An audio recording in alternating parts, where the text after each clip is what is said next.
I had always thought that I could provide the best for my children.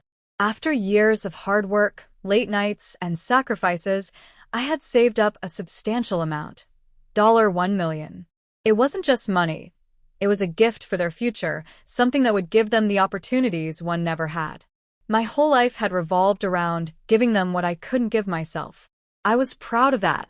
Proud of the idea that no matter what happened in the future, they would always have something solid to fall back on.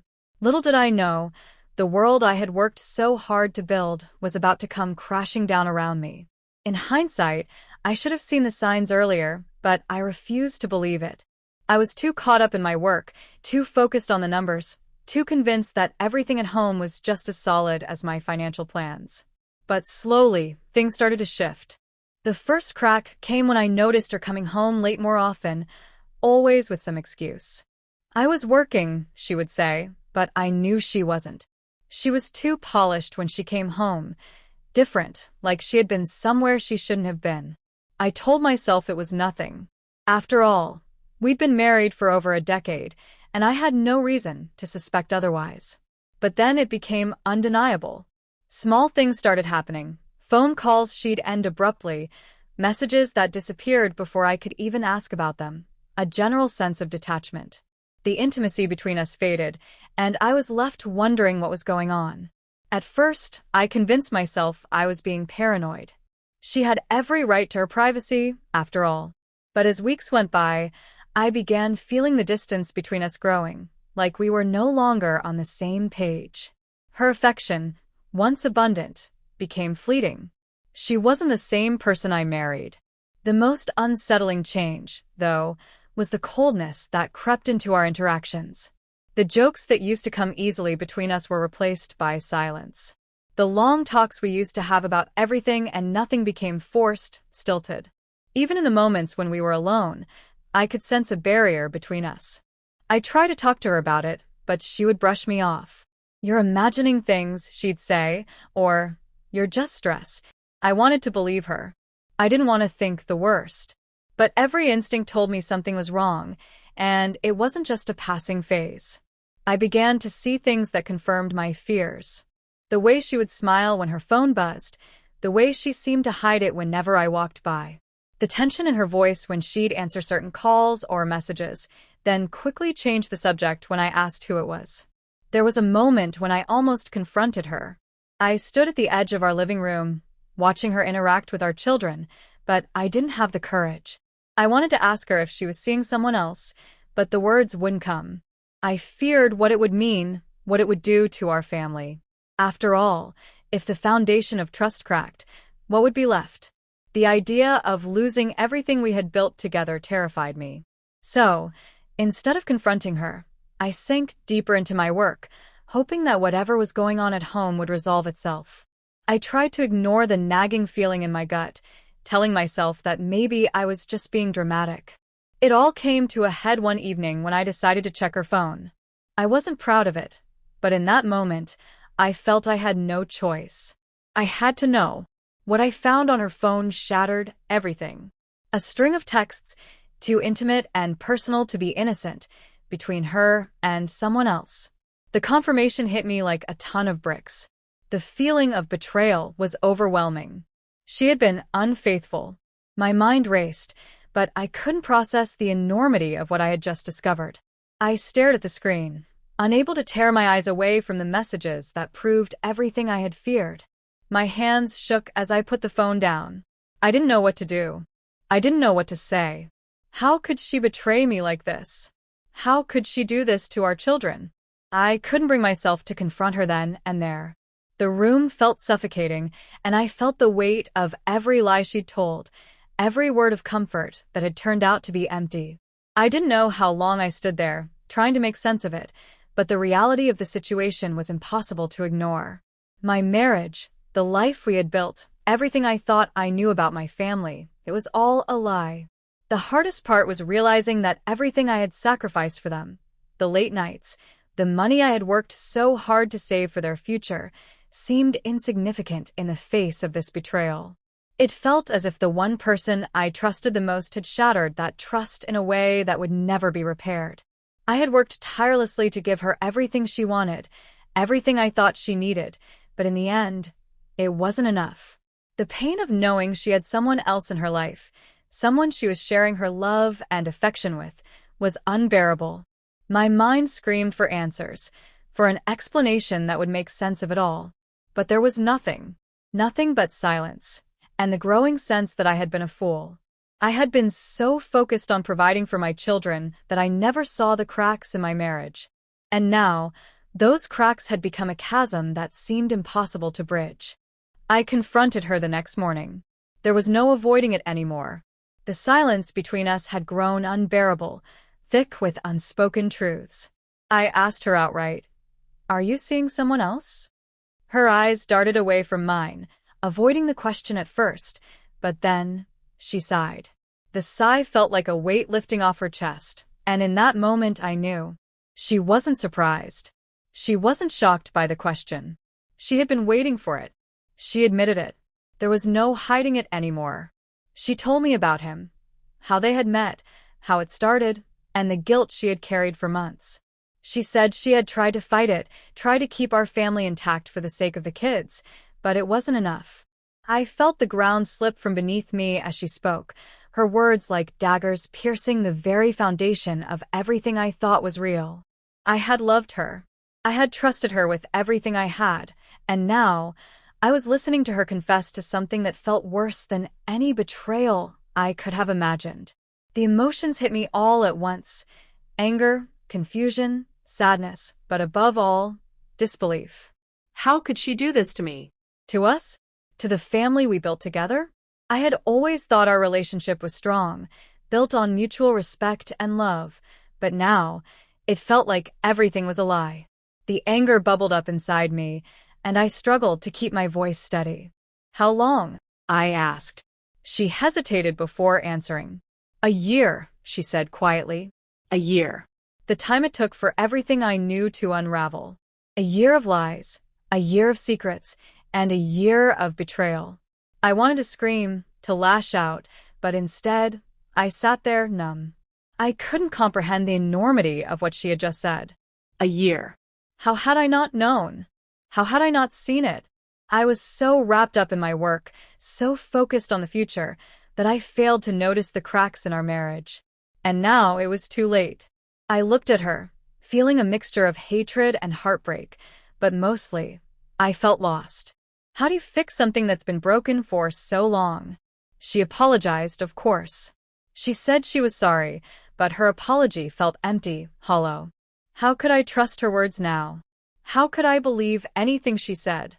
My mind raced, trying to process everything, trying to figure. I couldn't keep living like this. The pain of betrayal was eating away at me, and the weight of the situation was suffocating.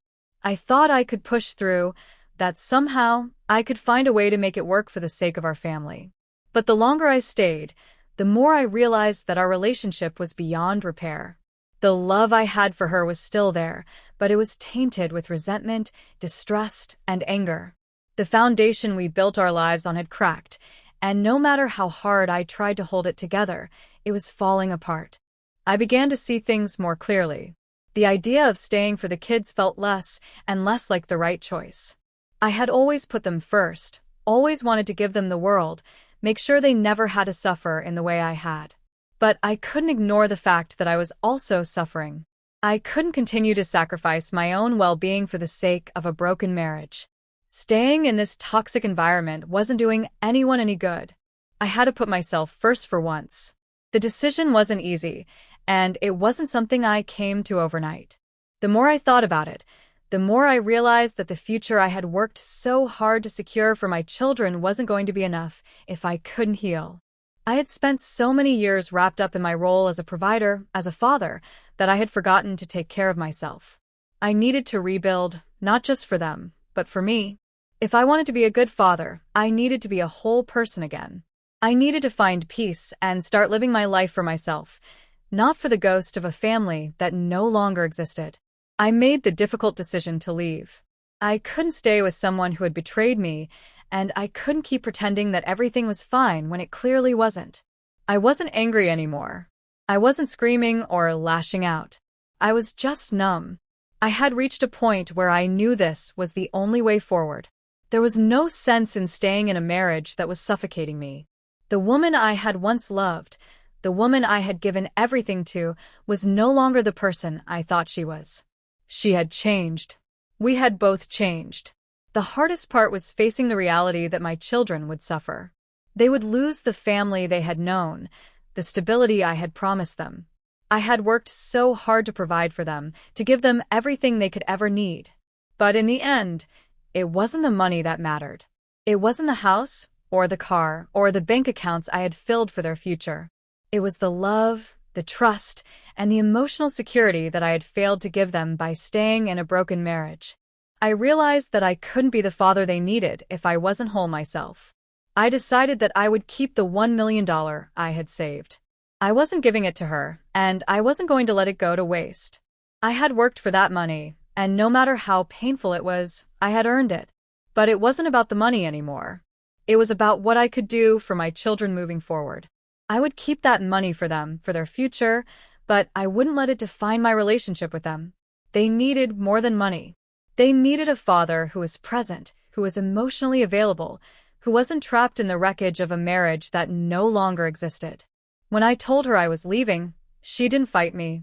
She didn't beg me to stay. The reality had set in for both of us. We had reached a point where staying together was only prolonging the inevitable. But that didn't make the decision any easier. Walking away from everything I had known for so long was terrifying. I didn't know what my future would look like. I didn't know what kind of father I would be as a single parent. But I knew I had to do it for myself, for my sanity, and for the possibility of healing. In the days that followed, I went through a whirlwind of emotions, grief, guilt, and regret.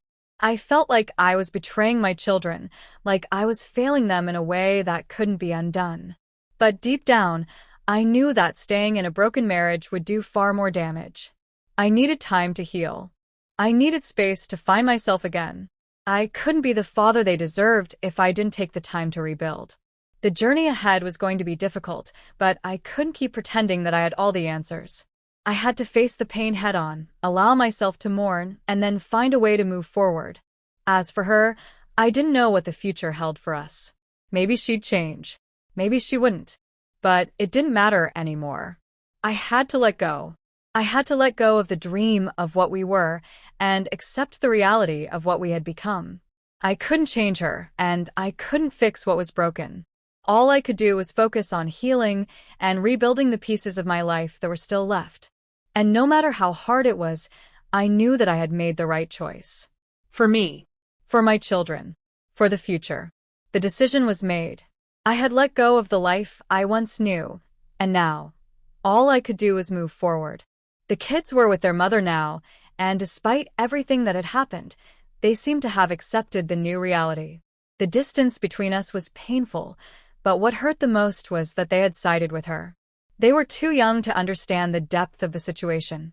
They didn't grasp the weight of betrayal and loss that I carried.